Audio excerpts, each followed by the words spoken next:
Good morning. We are the Out of Bounds Show. Mike Detillier coming up next. Brought to you by Sound and Communications, soundcomav.com. If you need a video wall for your business, conference room, lobby, school, arena, gym, church, all powered by Sound and Communications, soundcomav.com. Locally owned right over there by Rick's Pro Truck in Pearl and Muskelly Furniture in Pearl. Sound and Communications is there for your next video wall. We welcome in Mike Detillier, WWL Radio TV New Orleans. Mike D joins us on the Farm Bureau Insurance guest line. Mike, with the new president, and I guess they promoted Verge to full-time AD, and you walk me through that if that's all accurate. But with all that happening, do you think things are starting to settle down around LSU compared to a week or two or three ago? Yeah, I think from a structure of the school it has, but I think the next thing that'll really kind of catch fire is that Brian Kelly and the school, this is going to go to court off of which he feels as though he should be paid the entire $53 million. And the school is trying to get him to settle for less. And they're saying he got fired because of cause. I think it's cause he wasn't winning. So that'll be the next thing to really drop. But I think finally there's some stability with Wade Roos at present. And he's a Bayou boy like me. He grew up right down the road from where I grew up. We're about 10, 11 years younger. But calming that down. And, Verge has been there since even before 2000. So been through a lot of coaches and athletic directors, and I think that they will try to land the big fish, to be honest with you. I just have a feeling that that's kind of the route that he would like to go. All right, so the big fish, is there only one? Is it Lane Kiffin, or is there another one, in your opinion, in this coaching cycle? I always felt that they had a serious interest in Lane. Now, could they get him? I don't know. Yeah. This has always been just my personal opinion, that either Lane Kiffin stays at Ole Miss, and if he left, it wouldn't be for college football, it'd be for the NFL. Mm-hmm. That's the one spot he didn't have success. And at that time, and you think about, Al Davis was up in age, and, there was some issues there. The way Al was running the Raiders when he was the head coach for a short time. So, I just feel as though that either Lane stays at Ole Miss, but I think he'll be heavily pursued by a couple NFL teams because of the success that he's had. Mike Detillier. I don't see him going to a Florida or an LSU. Oh, so you don't believe that LSU or Florida will be able to lift him? No. That's just my personal opinion. It's not that I got any insights on it. I think it's going to be either one of the two. Either he stays at Ole Miss or he goes to the NFL. But I think for LSU, obviously, I think that they would like to have a couple guys tell them no. And one would be Marcus Freeman at Notre Dame, and the other being Kenny Dillingham at Arizona State. I think that they may try to shoot for one of those two guys. To be honest, I think that's more the direction they would go than, say, Lane Kiffin. Okay. All right. The New York Giants job opened up. We know about the tie there with Jackson Dart and Lane Kiffin. The NFL doesn't do it often. Most guys haven't done Jimmy Johnson, it worked. Jim Harbaugh from Stanford to the 49ers, it worked. Pete Carroll, I know he had been fired from the NFL, as you well know. Mike D from the Patriots, but he goes to Southern Cal. It worked, and he has an unbelievable run with the Seahawks. Then there's a bunch of not working with Spurrier and Urban and Matt Rule and others. It also depends on if you have a quarterback. So, I mean, Mike, do you think this – how about this? The three guys that are rumored to possibly get one of the jobs or get an offer are Steve Sarkisian at Texas, Lane Kiffin at Ole Miss, and Ryan Day at Ohio State. Do you think now, because college football is so much like the NFL, managing rosters and portal, that this may be the year that one of those guys receives an offer? I think certainly Sarkisian and Lane will get offers. I'm not sure about Ryan Day and how much he pursues that particular part, but the NFL and college football is very similar today now. I mean, sort of a similar deal. And I think the one thing with the success growing up, even in my childhood or teens, Don Coryell had great success coming from San Diego State to the then St. Louis Cardinals and then the San Diego Chargers. He had great success with those teams. That it's about staff, but this is the commuter world of both college and pro football. And so, yeah, I think how you deal with players is important. But I do think that Sarkisian and Lane will at least be contacted on how much interest. There's been rumors that the Titans would reach out for Steve Sarkisian. So that's an interesting little twist on that.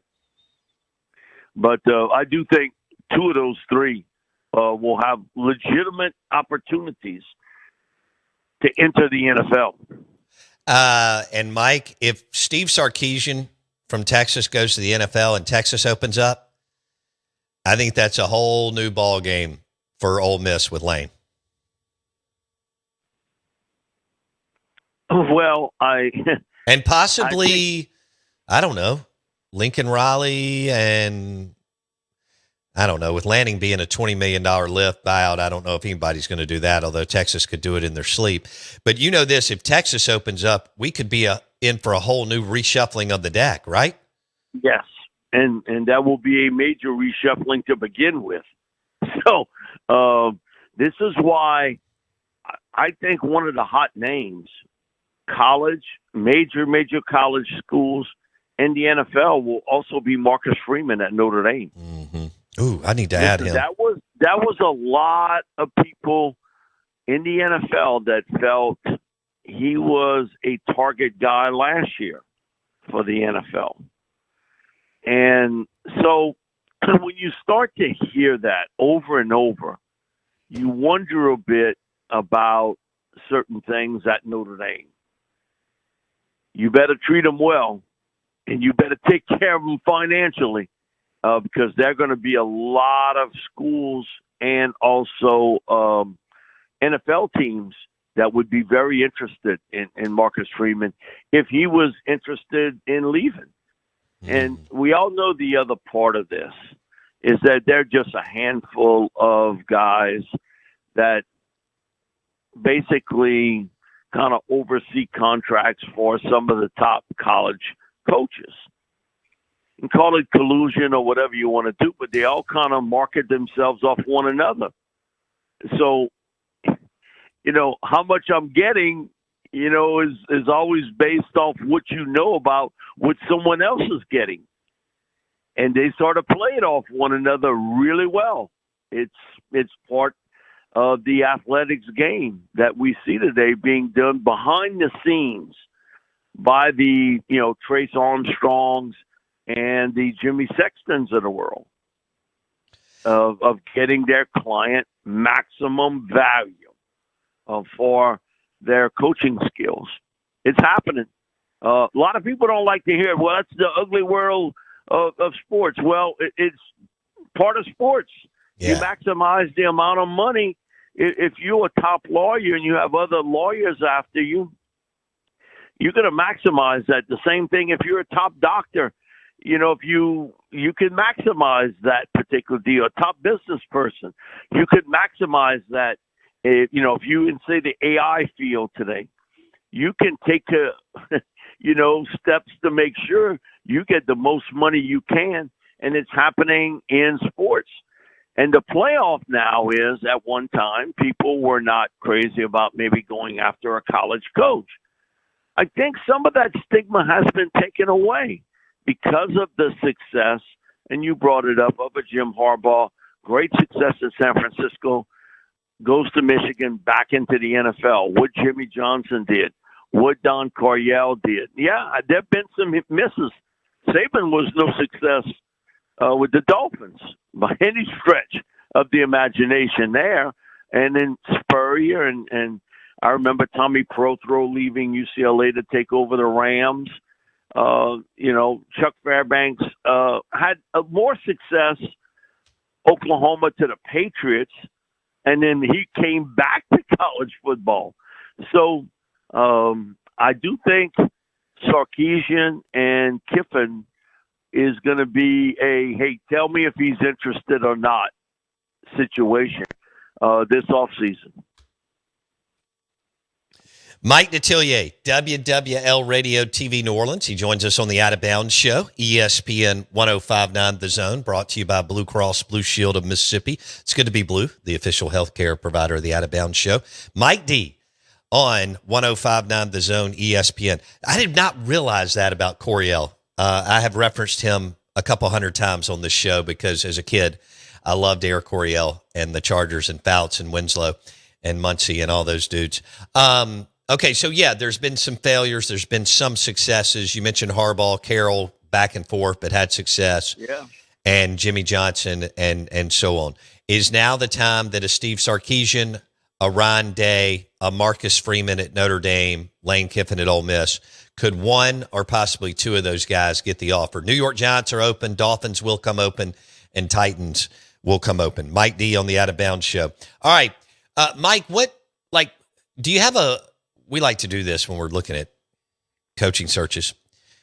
Do you have a candidate who's like the floor, like Verge and the LSU Board of Supervisors or whatever, has to at least hit here? Like, is Kenny Dillingham or John Summerall, is that the floor, and that's still somebody people would go, oh, man, I can live with that if that's the floor? How do you see it, Mike D?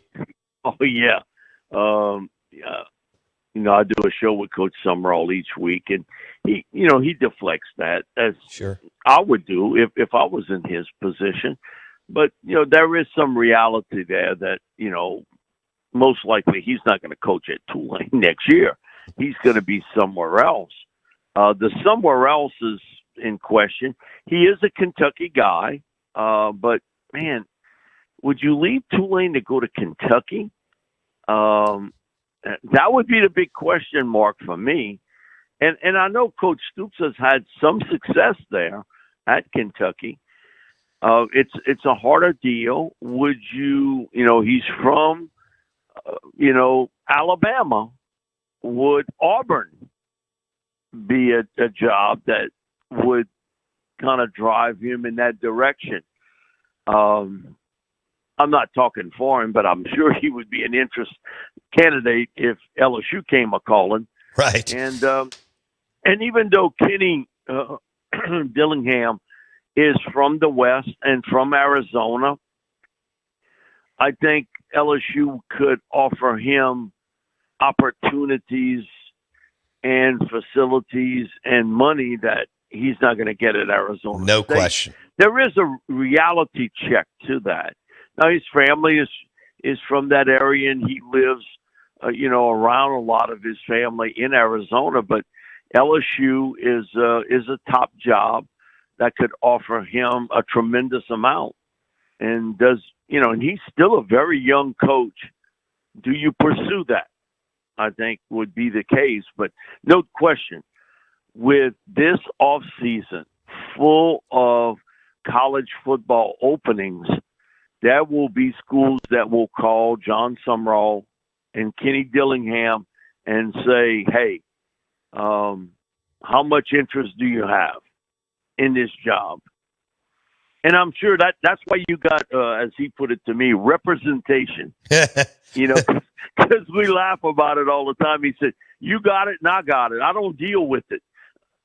Representation and dealing with those matters, and you find out just how serious it is later on. But I think you bring up a good point. I think both those guys will be pursued this offseason for head coaching jobs and we not even, at the end of the season, where I suspect you'll have a number of major jobs open up in college football. What do you think about Lincoln Riley?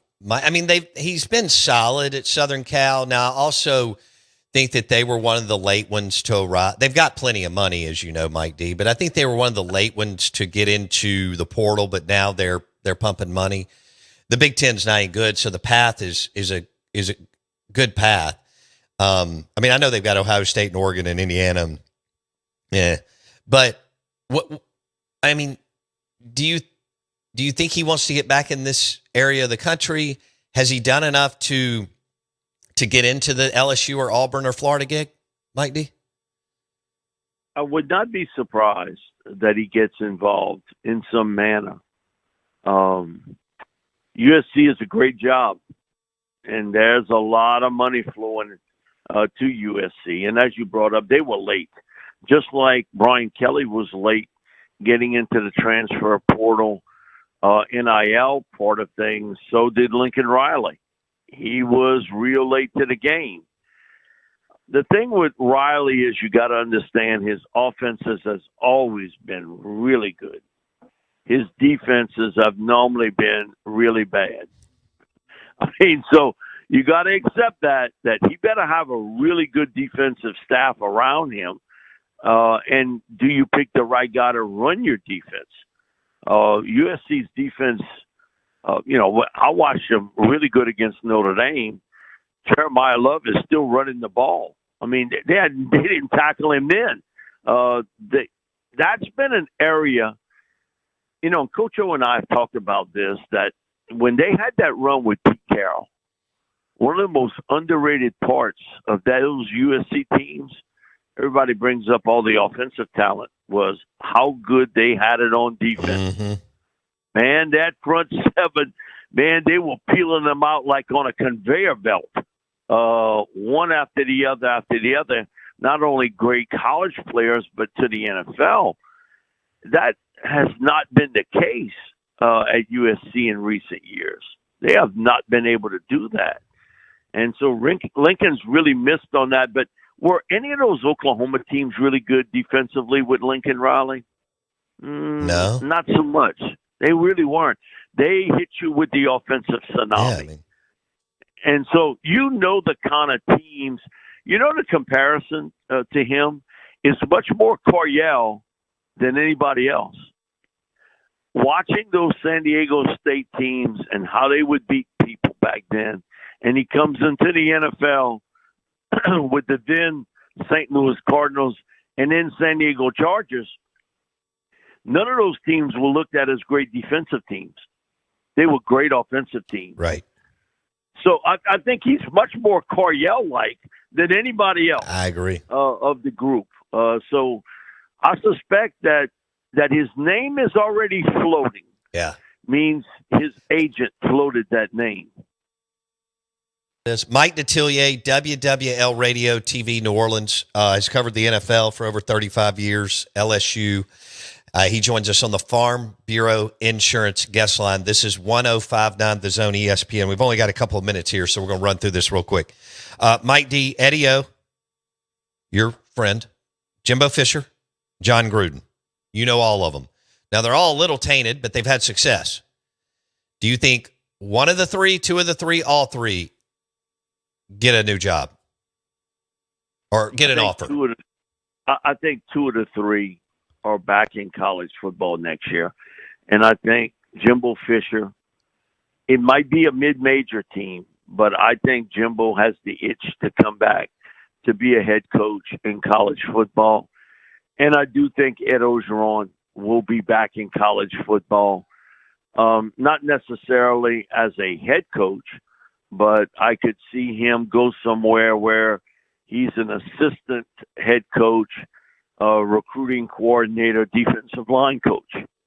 He came on the show 2 weeks ago and basically said, "Hey, I got the itch. I'm ready to get back in." I saw that. And so, man, I would say 2 of the 3. Gruden has always been the guy that his name is linked to every job, and I wonder how much interest is out there for Coach Gruden. And there may be an athletic director and a president of a school that says, "You know what, we need a splash." And maybe John Gruden's the guy. But I've not connected the dots with John Gruden and another school. I've not been able to do that. So I would say it's a better opportunity for Jimbo Fisher as a head coach and Coach Orgeron as an assistant head coach than John Gruden as a head coach. Okay. All right. That makes sense. That makes sense. Man, if you could land Eddie O as associate head coach, D-line coach, and handle some of the, get him plugged into the portal and high school recruiting, he could do a lot of things for you. And he's got a lot of, he's got a ton of experience. He's been there at LSU and Southern Cal and Ole Miss as a head coach. He can tell you about the landmines and navigating this and that. I know people would love this. I mean, he's probably going to ask for $1.5 to $2 million, which any SEC team can afford. You're in that range. You're in the right range. Yeah. I think that's what it's like. But you know what? He's a character. Okay. And he understands that. There is some personality that he has that he brings to the table to be able to relate to young players and just his desire to get back in. He's been sitting around now for 4 years, so the battery's all charged up. He's ready to go. That I can guarantee you. He's ready to go. All right. If I'm Mississippi State, I'll offer him $1.5 to $2 million to help Levy learn how to be a head coach right after the end of the season, and give him all those titles that Mike D just mentioned. Mike D, we appreciate you. Thank you, my man. We'll talk next week. Thank you so much, folks. All right. If you need a video wall for your lobby, your conference room, your arena, your hospital, your video walls are powered by Sound and Communications. They are the experts and the leaders in video walls. SoundComAV.com. That stands for audio visual, as you know. Sound and Communications. Sound and Communications. Your next video wall for your business, hospital, or school is powered by SoundComAV.com. And they've been doing it for 6 or 7 decades. An unbelievable locally owned Mississippi company powered by Sound and Communications. SoundComAV.com.